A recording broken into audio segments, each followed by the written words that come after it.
Buy high or no thanks, guy. And we're going to talk about 6 different players here that are performing well or performing well as of late, and whether or not you should be looking to buy high. Exactly that.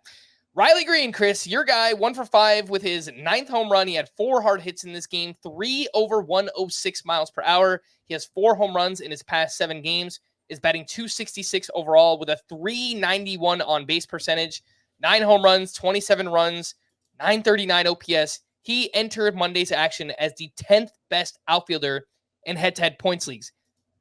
The only thing that I will say about what he's done so far this year is that he's not running. And I don't know that we ever expected him to run all that much, but it would be nice if we can get like 10 to 15 steals out of Riley Green. Even with that, he has been awesome. And I think he's making the case to be ranked as like a top 25 outfielder. I guess where you had him coming into the season, right? So would you like to know where I have Riley Green ranked right now? Where do you have him? I have Riley Green. So you are higher than Scott on Riley Green. I have Riley Green 19 outfield spots ahead of you and 23 spots ahead of Scott. He is my outfielder 14. Ooh, spicy. Yeah. I am a believer in Riley Green. My Twitter profile name since the spring has been Chris Towers is the Riley Green Preservation Society. Shouts to my fellow Kinks heads out there. And he's awesome.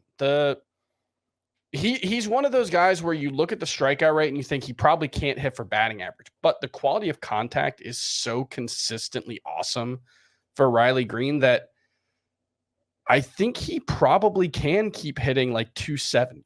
It's probably not going to be 290 like it was last year. The quality of contact hasn't been quite that good. The XBA is a little lower, but he is just crushing the ball right now. Expected WOBA on contact is 484. Last year it was 477. Expected WOBA overall, 394 because the plate discipline's been so much better. I think there are probably going to be stretches. And Riley Green might be just like the new left-handed version of Nick Castellanos, where the plate discipline will probably never be great. There's probably enough swing and miss in his game, especially that there might be stretches where he looks kind of lost. But I think at the end of the day, Riley Green is going to be a very good power hitter, a very good run producer. I think given his lineup spot, maybe it tilts more towards runs than RBI right now. But overall, yeah, I'm buying Riley Green. And the question is, when are you guys going to catch up? I'm looking at it now, and yeah, there's a real argument for him to be top 20. So I'm going to update the rankings on Wednesday like I always do. And, my 14, part of it is just like, 14 through 18 for me is Steer, Reynolds, Teoscar Hernandez, Evan Carter, Jazz Chisholm. Like Riley Green absolutely should be in there. Yes, absolutely. Like, and then you've got like Yelich, who's injured, but hopefully will be back soon. Luis Robert, injured, hopefully will be back soon. The disappointing rookies. So like, it's partially a function of I just don't like outfield that much. And I really like Riley Green, so I might as well throw him up there. But I do really, really like Riley Green as well. Let's talk about Cole Ragans, someone who obviously you and Scott were very excited about coming into the season. I never really expressed all that much optimism, but maybe I should have, because he has looked really good. Turned in another quality start, 6 innings, 2 runs, 8 strikeouts to 2 walks, 19 swinging strikes on 95 pitches. That changeup continues to be awesome for Cole Ragans. And he is now down to a 3.38 ERA. The whip is a little bit high. He does walk a good amount of batters, and his BABIP is a little bit higher than you'd like it to be as well. But it's a 236 FIP. It's a 303 xFIP. And Chris, I am making the case that he should be ranked inside the top 12 and treated as an SP1. And if someone in your league is not valuing him that way, then you should look to buy high. Yeah, I've got him at 14.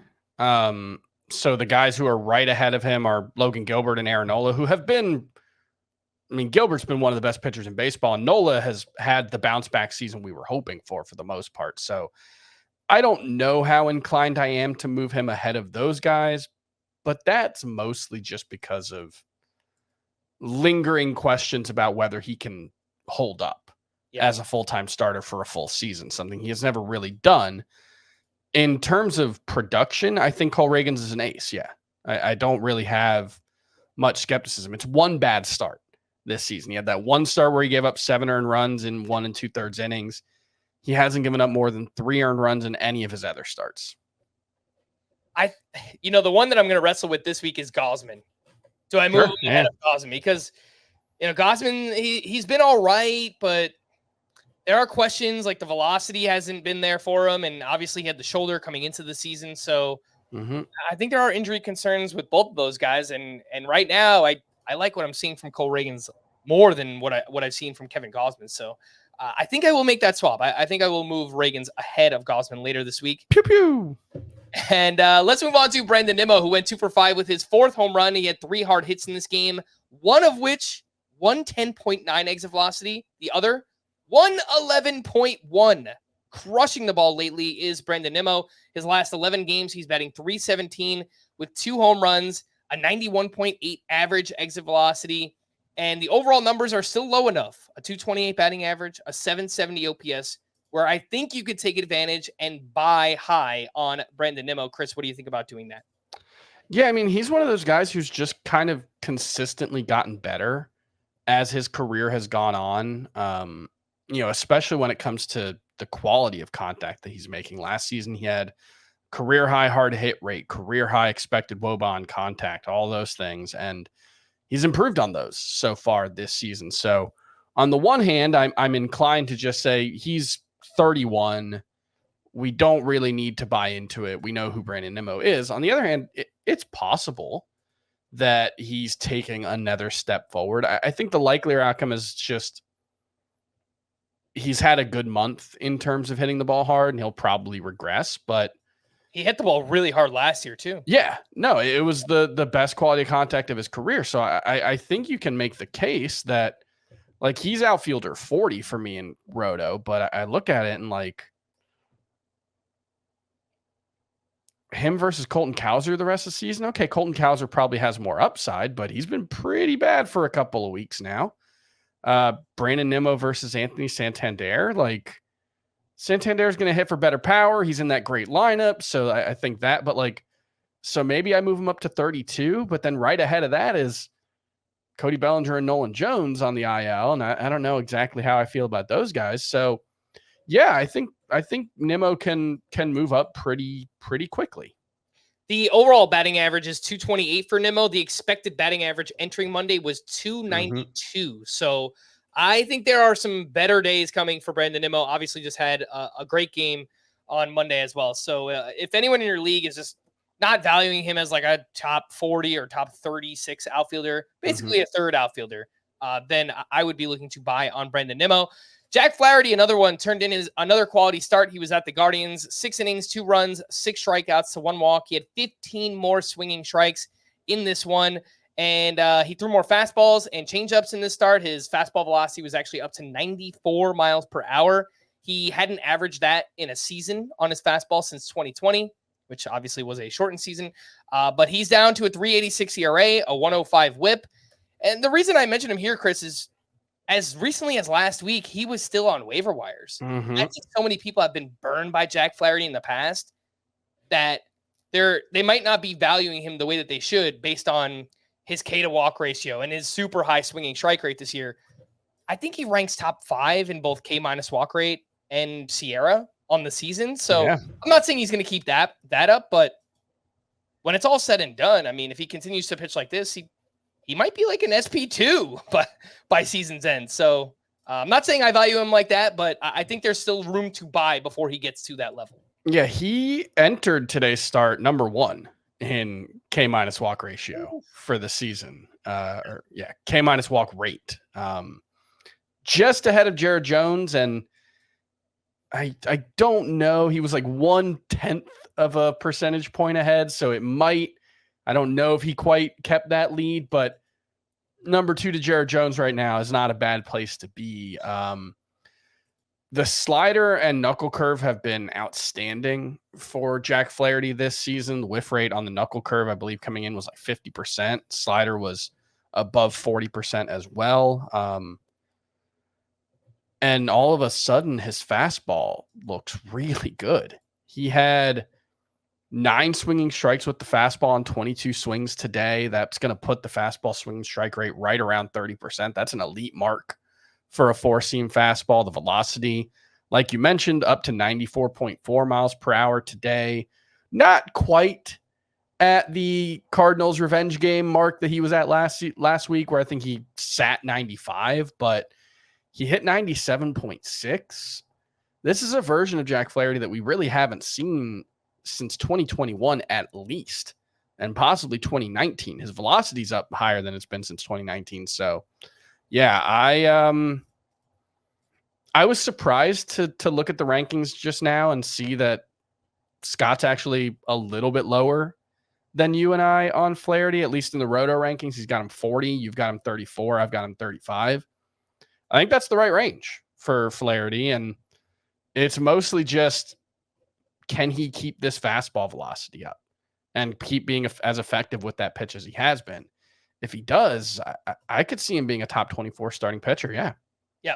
And the walks. Can he keep the control in check? Because that has been an issue, a very big issue for Jack Flaherty in years past. But when the Tigers signed him, they said that they knew what they needed to do to fix him. And so far they have completely backed that up. So yes, if people are not buying in on Jack Flaherty, I think you should be. Christopher Morel is in one of those zones right now. 1 for 4 with his 8th home run on Monday. 3 hard hits in this game, all over 105 exit velocity. He has 4 homers in his past 5 games. He has 5 home runs in his past 8 games. And as we mentioned, I believe last week, the plate discipline is much improved for Christopher Morel. He's down to a 21% strikeout rate. Last year, that was 31%. The expected numbers all say that Christopher Morel has been unlucky so far. This is very much so like Brandon Nimmo, Chris, where I do like Morel more in Roto. I like Brandon Nimmo more in points, but they're both going to be in that 30 to 40 outfielder range, and the numbers have not caught up to what the expected numbers say they should be. Yeah, Morel's a player that I struggle with because I feel like I should like him more than I do, and more often than not, I think he ends up being just a collection of interesting tools rather than a fully formed player. And he gets on these hot streaks and looks really, really good, and then gets in these cold streaks and looks really, really bad. We were talking about one of those not too long ago. But yeah, he's a top 40 outfielder for me. I think he's probably a must-start player in any Roto league. I'm not quite ready to buy the improved plate discipline to say that he's a points league guy as well, but given third and outfield eligibility, you've probably got a spot for Christopher Morel in your lineup somewhere. Yes, absolutely. Last name here is Maikel Garcia, who went through a funk for quite some time, but he has bounced back nicely. He went 1 for 2 with 2 walks and 2 RBI here. And over his last 16 games, Maikel Garcia is batting .323 with 1 homer, 4 steals, 91.9 average exit velocity, hitting lots of line drives. And just another one where the overall numbers just haven't caught up yet to where they should be. He's batting .236 overall, a .671 OPS.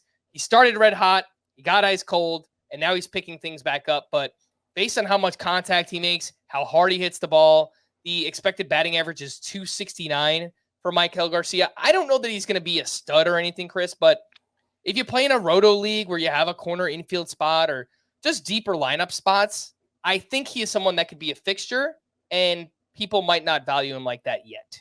Yeah, I think this is another one that it's probably just for Roto leagues. I think points leagues, although, the plate discipline's not so bad that I can't see him being useful, but he's a better Roto league player for sure. And right now he's on like a